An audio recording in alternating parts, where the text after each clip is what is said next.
Estimado amigo, un gusto saludarte. Para empezar, darte la Igualmente, bienvenida y agradecerte igualmente, también Uriel. por haber aceptado cordialmente esta invitación. Es No, la cómo no. segunda ocasión que te tengo. Te voy a presentar ante el auditorio. El auditorio te está viendo en este momento. Como ustedes saben, él es un periodista deportivo sumamente conocido, bastante querido y a veces también controvertible con sus opiniones a través de la multiplataforma de Twitter. Él es Eddie Fleischmann. Los amigos y el mundo periodístico lo conoce como el Colorado. ¿Qué tal, Eddie? Buenas noches, bienvenido. Bien, Suriel, muchas gracias por la invitación y por la presentación.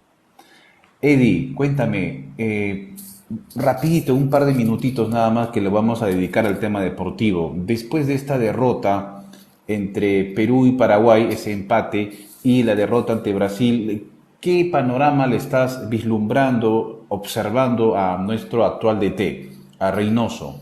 ¿Crees que se ha equivocado? ¿Lo están chancando en las redes sociales? ¿Crees que los peruanos no apoyan a los directores técnicos de nacionalidad peruana? ¿O cómo es ese tema? No, ¿Cómo lo observas tú, Eddie? yo creo que para empezar el hincha, el aficionado es sumamente pasional. Mucho más cuando juega la selección o cuando juega su club, termina siendo pasional. Puede querer a un técnico luego de una victoria y a la semana siguiente perdió y quiere que lo echen. Y yo creo que lo que corresponde es hacer un análisis un poco más sereno del contexto en el que está la selección peruana y del momento por el que atraviesa Juan Reynoso como seleccionador. Juan Reynoso llegó con una idea, o sea, con un palmarés importante, con un cartel muy respetable, campeón en el fútbol peruano con Universitario, con Melgar, campeón en el fútbol mexicano luego de muchos años con el Cruz Azul de México, donde además fue capitán. Un técnico que en el extranjero debe ser el que más éxitos ha logrado en los últimos, no sé, 30, 40 años tranquilamente, o más, quizás en la historia. Eh, y cuando toma la selección, la toma porque, creo yo, es el mejor entrenador peruano y surgió como la mejor opción para Juan Carlos Oblitas, para Agustín Lozano, ante la no continuidad de Gareca. Reynoso ha tenido 8 partidos amistosos antes de iniciar la eliminatoria y lo que yo más le cuestiono es que él cuando llegó habló de ampliar mucho más el universo de futbolistas convocables, probar jugadores nuevos en la selección, tener un bagaje más amplio de figuras a las cuales ir apelando e ir bajando el promedio de edad de la selección, que es bastante alto, porque recordemos que es la misma base que maneja Gareca desde el año 2016 aproximadamente. Eddie, y dime Entonces, una cosa. Tú hablas precisamente del hincha pasional. ¿Y qué hay de los periodistas deportivos? ¿Son pasionales también? tienes de todo como en botica, estimado Suriel, como en política también, tienes de Ahora, todo. Tienes el incoherente, tienes el que es general después de la batalla, tienes el que tiene interés solamente en quedarse en lo anecdótico del resultado y por lo tanto, como juzga en función del resultado, ni siquiera tiene que ver el partido, porque con el resultado ya tiene formada una opinión. Y creo yo que está también un grupo de periodistas que pretende hacer un análisis un poco más profundo. bueno, Reynoso crees que tiene, bueno, desde mi óptica yo creo que Reynoso considera y cree seriamente que él tiene todo el tiempo del mundo para llevar este proceso y a lo mejor ahí a mitad del camino o antes de la mitad del camino se le queme pues los planes. ¿Qué opinas tú? Yo creo que Juan Reynoso equivocó porque no terminé la idea anterior. Tuvo 8 partidos amistosos y no probó. Y prácticamente sobre el inicio de la eliminatoria, con algunas lesiones, con el hecho de que no haya tenido en su mejor forma a Cristian Cueva, Edison Flores, se le cayó lesionado Zambrano, se le fue Brian Reina, se le lesionó la Padula, ha tenido que hacer a la fuerza lo que no hizo por vocación. Y esa renovación ha tenido que ir llegando de manera forzosa.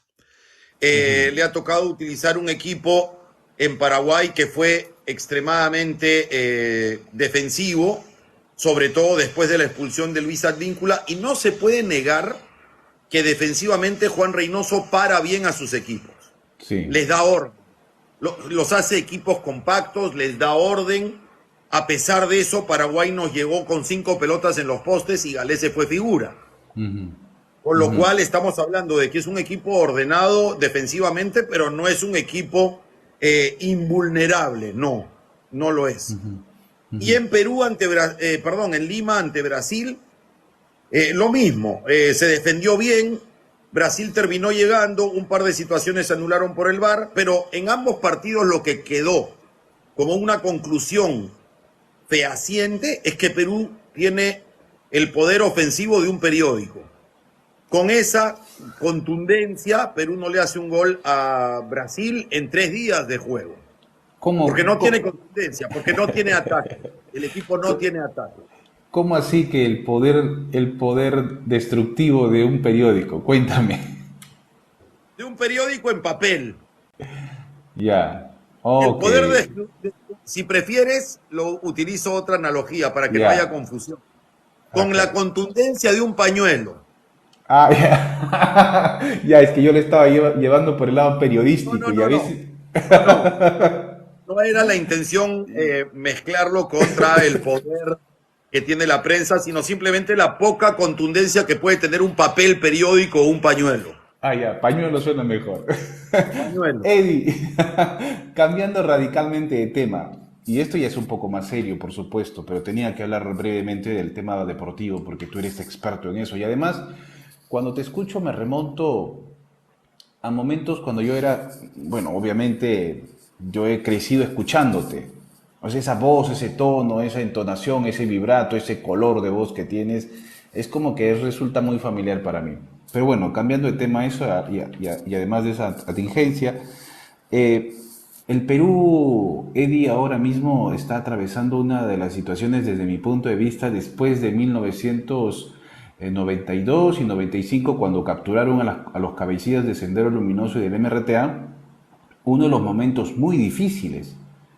Las organizaciones criminales están detonando, activando explosivos en pollerías, en discotecas, en clubes.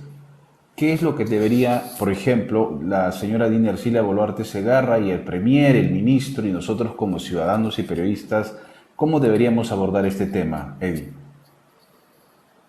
Me haces una pregunta sumamente complicada, pero es evidente que como ciudadanos estamos preocupados porque lo que se ha fomentado con los últimos años de gobierno y lo que uno ve en general en gobiernos de tendencia centro-izquierda es,